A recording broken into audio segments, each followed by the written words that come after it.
اور ایک اعتراض یہ بھی کیا جاتا ہے کہ کیا صحابہ نے عید میلاد النبی منایا؟ آپ اندازہ کریں، یہ بھی ان کی جہالت کا کھلا ثبوت ہے۔ کیا صحابہ نے میلاد النبی منایا کہ نہیں منایا؟ صدیق اکبر نے منایا، فاروق اعظم نے منایا کہ نہیں منایا، عثمان غنی نے منایا کہ نہیں منایا؟ میرا سمپل سا سوال ہے، بڑا سادہ سا۔ دیکھیے، کسی بھی چیز کو حلال ٹھہرانا یا حرام ٹھہرانا، جائز ٹھہرانا یا ناجائز ٹھہرانا، یہ کس کا کام ہے؟ اللہ کا کام ہے۔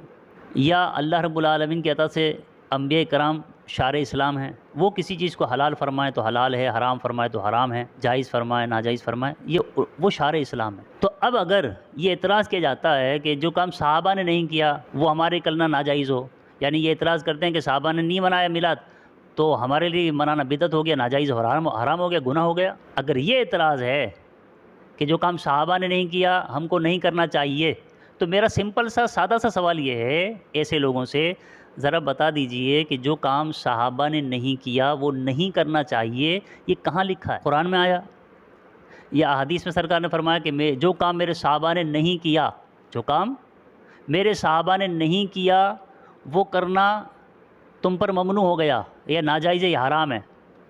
یہ کہاں لکھا ہے؟ کسی حدیث میں تو بتا دیں ہمیں، قرآن کی کسی آیت میں تو بتا دیں۔ یہ تو کوئی اصول ہی نہیں ہے، آپ نے گھڑ دیا ایک اصول امت کو گمراہ کرنے کے لیے، دھوکہ دینے کے لیے، میلاد النبی کے بغض میں یا اہل سنت کے بغض میں امت کو دھوکہ دے رہے ہیں آپ۔ تو یہ کہاں اصول ہے میرے بھائی؟ مجھے بتائیے کہاں پر اصول ہے؟ قرآن میں لکھا ہے، حدیث میں لکھا ہے، کہاں لکھا ہے کہ جو کام صحابہ نے نہیں کیا وہ ممنوع ہو جاتا ہے، حرام ہو جاتا ہے، ناجائز ہو جاتا ہے؟ یہ کہاں لکھا ہے؟ نہ قرآن میں نہ حدیث میں، کہیں نہیں لکھا۔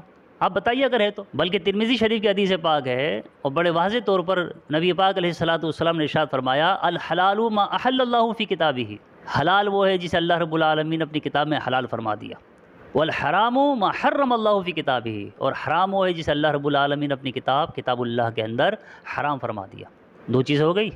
اور تیسری چیز جس کا ذکر قرآن میں ہے نہ حدیث میں ہے، اس کے متعلق بھی اس حدیث میں فرمایا، وما سکت عنہ فہو مما عفا عنہ، اور جس پر اللہ رب العالمین نے کوئی حکم نہیں فرمایا، نہ حلال کا ذکر فرمایا نہ حرام کا ذکر فرمایا، جس کی حلت اور حرمت کو اللہ رب العالمین نے قرآن میں بیان نہیں فرمایا، وہ کیا ہے؟ تو حدیث میں فرمایا کہ وہ تمہارے لیے عفو ہے، وہ تمہارے لیے جائز ہے، مباح ہے۔ تو اب اگر عید میلاد النبی کا ذکر قرآن میں نہیں ہے یا نہیں بیان کیا گیا تو یہ تو دلیل ہے اس بات کی کہ اس کی حرمت کا ذکر نہیں ہے، تو وہ تو حلال ہوا، شریعت کی حدود میں رہ کر وہ حلال ہوا۔ تو اصول تو اللہ رب العالمین کے محبوب علیہ الصلوۃ والسلام نے یہ بیان فرمایا کہ جو چیز قرآن میں اللہ نے حلال فرما دی وہ حلال ہے، جو حرام فرما دی حرام ہے۔ یہاں تو کہیں بھی یہ نہیں فرمایا کہ جو صحابہ نے نہیں کیا وہ بھی حرام ہے، نہ حدیث میں فرمایا۔ تو یہ اصول کہاں سے آ گیا بھائی؟ یہ اصول تو ہے ہی نہیں۔